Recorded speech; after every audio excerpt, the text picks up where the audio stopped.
Now his line's lacking a little bit of finesse perhaps through the last turn, and my own as well, as he goes off on the left, takes a bit of a vacation, hits the barrier, goes spinning as the second guy does too. Whoa!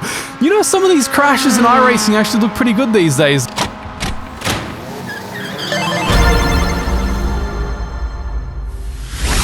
Hey friends! Last time on our iRacing first drive video, I spoke about how a recent event opened up the opportunity for me to delve into the iRacing ecosystem and get a better feel for how it operates, both from the online competitive aspect as well as the core driving experience, the latter of which has always been one of the main things this channel is focused on. At the end of said video I asked, would you like to see me take a tumble through the rookie experience and take you along for the journey? And you answered. So here I am, a fresh, doe-eyed iRacing rookie, polishing up his MX-5 Cup for the first time. The Global MX-5 Cup series is one of the primary ways new rookies in iRacing use to grind up their safety and iRating levels for road racing. Coincidentally, I absolutely love these cars, so it seemed like a natural place to start. What you're about to see is literally my first ever public server race in iRacing. There was no rating to go off, so I got put in with a completely random starter field. This week, they're racing Lime Rock Park, which I had driven for the first time ever only earlier that same day. Good thing too, as it turns out it's an awesomely fun circuit like most racetracks in the US. Anyway, I don't want to waffle on too long here as the race itself is a bit lengthy. Believe it or not, it takes a while to complete 20 laps when you have approximately negative 300 brake horsepower. Miraculously, I managed to qualify on pole with a fairly mediocre time. At this point, I hadn't quite min-maxed the circuit and car, so I didn't know you could drive about a second quicker per lap than this under the conditions. All the same, rookies is very forgiving, so here we are on pole. It's worth taking note of our very breathtaking My Little Pony livery. Really, after a long discussion with my therapist, it was decided I needed to pack this in order to deal with what he called my quote-unquote fragile masculinity. I don't really know what that is, but he assured me it had to do with watching Commando and Predator too many times as a kid. Above all though, I want to draw your attention, ladies and gentlemen, to the truism that friendship is magic. Certainly words to live by. Okay, on the starting grid, I was half expecting the race engineer to come out and say, "Oi, get ready, cobber, the lights are about to start flashing." But unfortunately, the lights just popped up out of nowhere and caught me completely unawares. Cue a really poor start. iRacing lesson number 1 learned. Pay attention to the bloody screen. Right, so I've immediately conceded one position here on the starting grid. I didn't even know that we were going to start without a pace car, just start with a good old-fashioned clutch launch. I haven't done one of those in a long time as we lose 2 cars down in the back, taking a nice little slide through the middle parklands there. Congrats, guys, you found a shortcut. You found the, what do they call it in Rallycross? It's a Joker lap, yeah, totally, own it. Here we go. Okay, so we're definitely in rookies. Things are a little bit wavery as we get our line cut a few times. That's okay. Just kind of keeping a bit of pressure in on the inside here. Not a big dive, just kind of keeping the pressure down.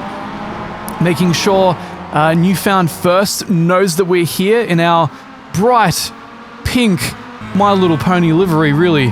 Really, the crowning achievement of my racing life so far has been encountering this thing. Now his line's lacking a little bit of finesse perhaps through the last turn, and my own as well, as he goes off on the left, takes a bit of a vacation, hits the barrier, goes spinning as the second guy does too. Whoa! You know, some of these crashes in iRacing actually look pretty good these days. The way the cars kind of sponge and bounce off the road, the way that the tires absorb the impacts. As we know again, even though there's no visual tire flex, you can see the cars acting as if it's there.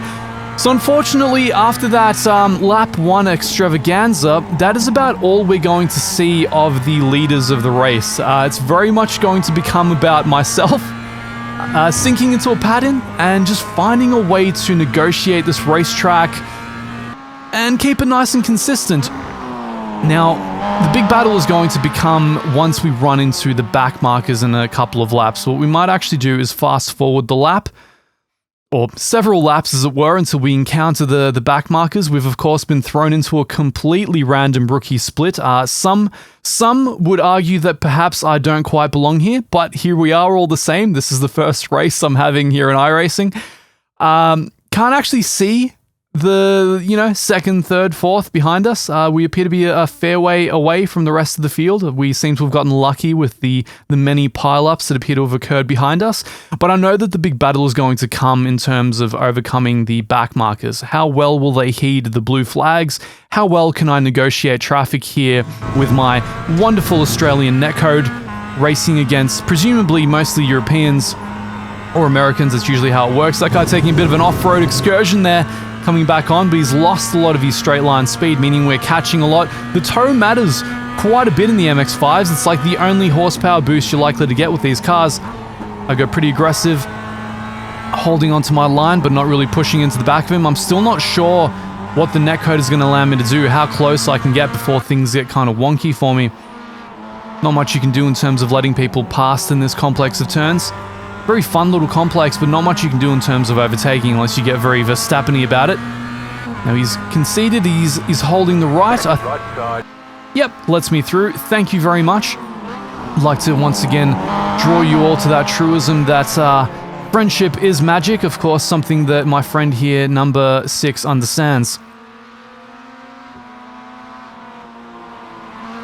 Head on through. I'm experimenting with slightly more aggressive lines on that curb.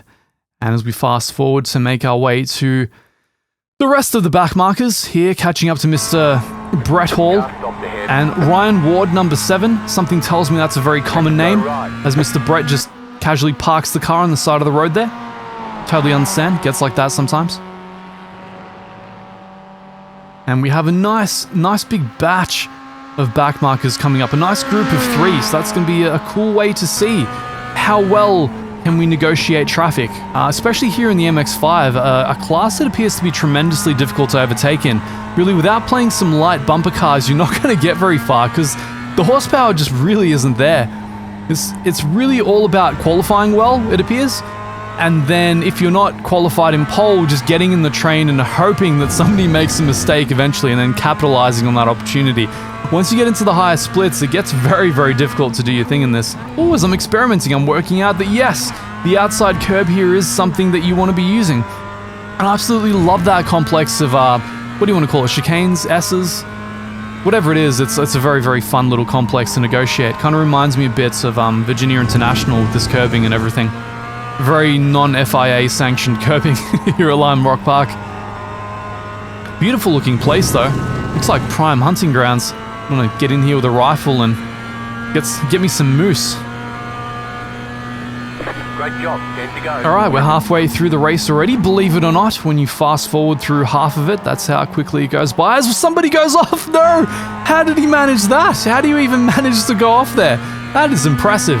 Ladies and gents, that's what Rookies is here for. He had some good camouflage for the grass.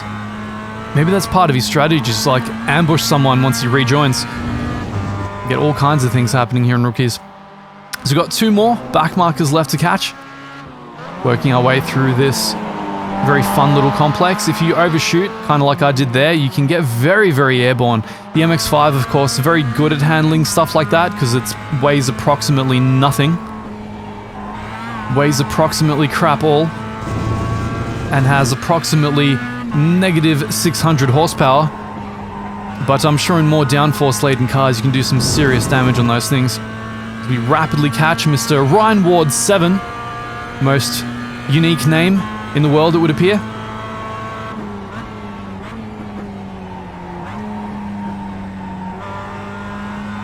Kind of loses his line ever so slightly through this complex.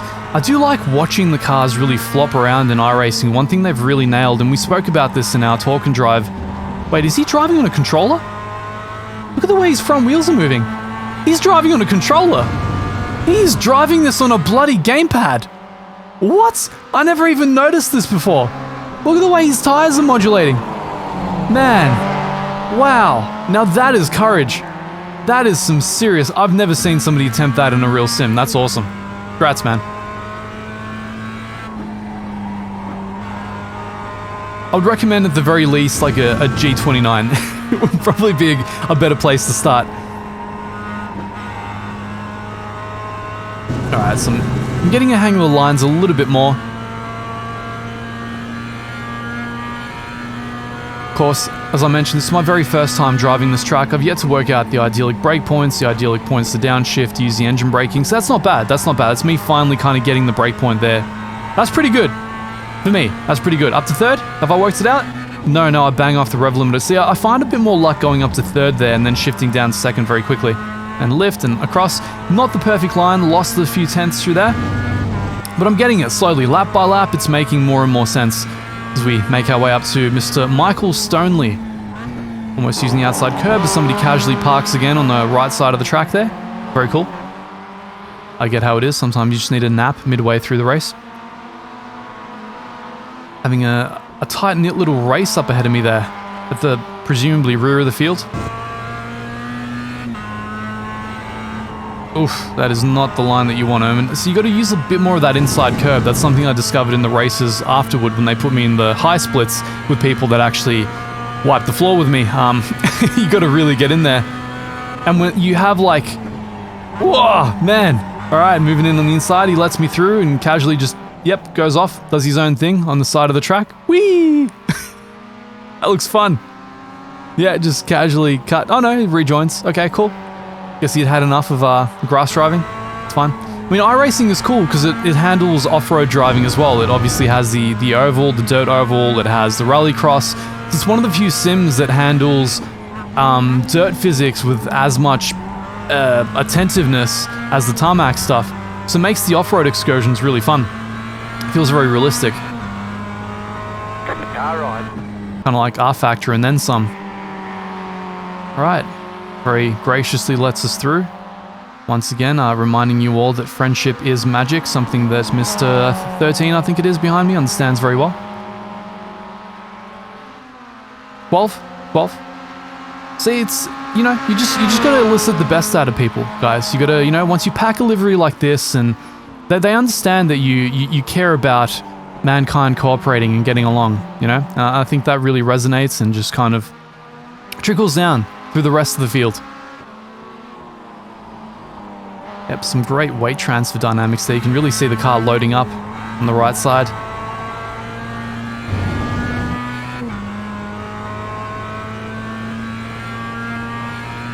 Our rose petals and ponies. Go right. Just casually working his own way out there. That's cool. I get it. Sometimes it's like that. Just wanna do the full layout, you know? You don't want to do the short layout. If you like doing the full track, and witches' hats be damned. Okay, as we fast forward our way through, now we are sort of right near the end. We're on lap 16 out of 20, so that's about 5 laps left. Really, you know, I guess one thing I should probably say is I should apologize. I'm sorry that, you know, this happened, but at the end of the day, iRacing had nothing to go off. This was the split that it put me into, and I guess Rookies has to cater to a whole cadre of different people. Of course, the game worked it out very quickly afterward to put me in a different split, and then things got far more exciting very, very quickly, I can say that much. White flag, nice and smooth. Thanks, Cobber. That's would not know what I would do without you, Mr. Race Engineer, and I can't believe they got an Aussie to do it. That is... like, who the hell wants to listen to us from the pits? You know what I mean? Like, whatever. So this is the very full last lap. I wanted you guys to see, you know, how it all panned out in the end. Once it all got consolidated and locked down, I kind of worked out my modus operandi. The tires, of course, had fallen off very much. One thing I do appreciate about iRacing is how differently the car handles between cold and hot tires. The MX-5s habitually get their best laps on Lime Rock on lap 4. No matter how many races I've done, we've all gotten our best laps on lap 4. So I think my best ever was a 1:05, and we all matched that in the last race that I did. All three of us in the front were 1:05, within, I think, 500ths of a millisecond away from each other. So that was pretty crazy. But once you hit that peak, you know, and then drivers always talk about the peak in real life. Once that peak is gone, that's it. You're not getting that time back. As we cross the finish line for my very first race and very first race win in iRacing ever. Why did the others bother to show up? That's cruel, mate. That's not a nice way to speak to people. Jeez, I mean, they showed up because they want to have fun, just like me. Alright guys, that was my very first open multiplayer race in iRacing. You might say it wasn't quite the correct split for me, which iRacing rectified promptly afterward and put me in with guys constantly doing lap times in the 1 minute flat range, which really helped push my understanding of this track and car to a new level. One thing I will say about multiplayer iRacing as an Aussie is that it can be extremely frustrating, if not outright impossible to race close in high splits, because the moment you get close to anyone while drafting, they magically spin without contact and you're penalised. It makes it near impossible to be competitive in closely matched races because your user's a bumper car, but the moment you try to race aggressively, it becomes outright chaos. I don't quite understand why iRacing doesn't run more domestic server races for the Aussie and New Zealand crew. I was frequently told that the quality of the online racing is what set iRacing apart, but as someone that lives in the Pacific, I've yet to be put into a race where the netcode allowed for any of this to eventuate. Obviously not a concern for the vast majority of you out in Europe and the US, but a massive drawback for those of us in the arse end of the world.